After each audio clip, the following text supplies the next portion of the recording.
అదరగొట్టే కారం రంగు రుచి ఆచి కారం పొడి. విజయవాడ నుండి దారుణ హత్యకు సంబంధించిన బ్రేకింగ్ న్యూస్ అందుతోంది. విజయవాడ భవానీపురం పిఎస్ పరిధిలో దారుణ హత్య జరిగింది. విద్యాధరపురంలో హత్యకు గురైంది ఒక వృద్ధురాలు. ఆమె పేరు పొత్తూరు విజయలక్ష్మిగా తెలుస్తోంది. తన భార్య మరో వ్యక్తితో వివాహేతర సంబంధం పెట్టుకొని తనను విడిచి వెళ్లిపోవడానికి కారణమైందన్న పగతో పాశవికంగా హత్య చేసినట్లు సుబ్రహ్మణ్యం అనే వ్యక్తిపై ఆరోపణలున్నాయి. హత్య చేసిన అనంతరం వృద్ధురాలు శరీర భాగాలను నగరంలో వివిధ ప్రాంతాల్లో డ్రైనేజ్లో పడేశాడు నిందితుడు.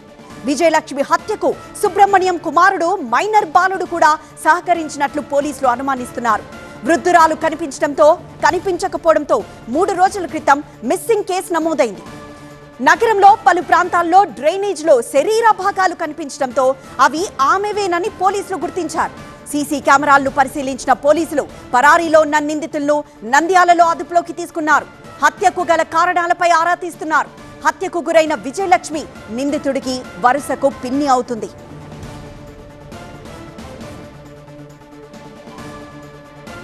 మరింత సమాచారం మా ప్రతినిధి వసంత్ లైవ్ ద్వారా అందిస్తారు. వసంత్, ఇంకా పోలీసులు ఏ విషయాలు చెప్తున్నారు? సో 1వ తేదీన ఈ హత్య జరిగినట్టు కూడా పోలీసులు నిర్ధారణకు వచ్చారు. ఇటు విజయలక్ష్మికి సంబంధించినటువంటి డెడ్ బాడీని మొత్తాన్ని కూడా పాటలుగా చేసి చేతులు కట్టేసి వాటిని మొత్తాన్ని కూడా నగరంలో ఉన్నటువంటి పలు డ్రైనేజీల్లో కూడా విసిరేశారు. అయితే పోలీసులకి కేసు సవాల్గా మారింది. అయితే విజయలక్ష్మి మిస్సింగ్ కేసుకు సంబంధించి ఆమె సమీప బంధువు పోలీస్ స్టేషన్లో ఫిర్యాదు చేయడంతో ఈ డ్రైనేజ్లో దొరికినటువంటి శరీర భాగాలు మొత్తం కూడా ఆమెను గుర్తించి ప్రస్తుతం పోలీసులు కేసు నమోదు చేసి దర్యాప్తు చేశారు. అయితే ఈ ఘటనకు గల కారణాలపైన విచారించినటువంటి పోలీసులు వారి విచారణలో షాక్ అయ్యేటటువంటి అంశాలు వెలుగులోకి వచ్చాయి. ప్రధానంగా సుబ్రహ్మణ్యం అనేటువంటి ఒక వ్యక్తి, అంటే వరుసకు పిన్ని అవుతుంది విజయలక్ష్మి.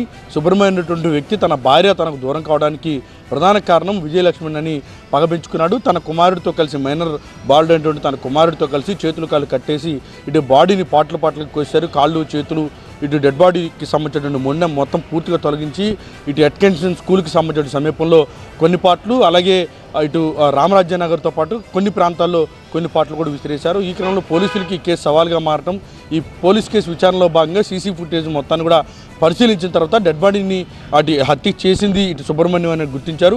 అయితే హత్య అనంతరం ఇటు కుమారుడితో కలిసి నేరుగా ఇక్కడి నుంచి నంద్యాల పారిపోవడంతో ప్రస్తుతం సీసీ ఫుటేజ్ మొత్తాన్ని కూడా పరిశీలించిన పోలీసులు హత్యకు గల కారణాలపై విచారించి 2 నిందితులను కూడా ప్రస్తుతం పోలీసులు అదుపులో తీసుకున్నారు. భవానీపురం పోలీస్ స్టేషన్లో తీసుకొచ్చి ప్రస్తుతం విచారిస్తూ ఒక్కసారిగా ఈ ఘటనతో నగరవాసులకు కూడా షాక్ గురయ్యారు. ఎప్పుడూ చూడని విధంగా అటు డెడ్ బాడీ ముక్కలు చేసి అత్యంత పాశవికంగా హత్య చేసినటువంటి ఘటనపైన పోలీసులు సైతం షాక్కు గురయ్యారు. ఈ ఘటనపైన విచారణ చేస్తున్న సిపి ఆదేశాలతో ప్రత్యేక ఇటు సిబ్బంది మొత్తం కూడా విచారణ చేస్తూ ఉన్నారు.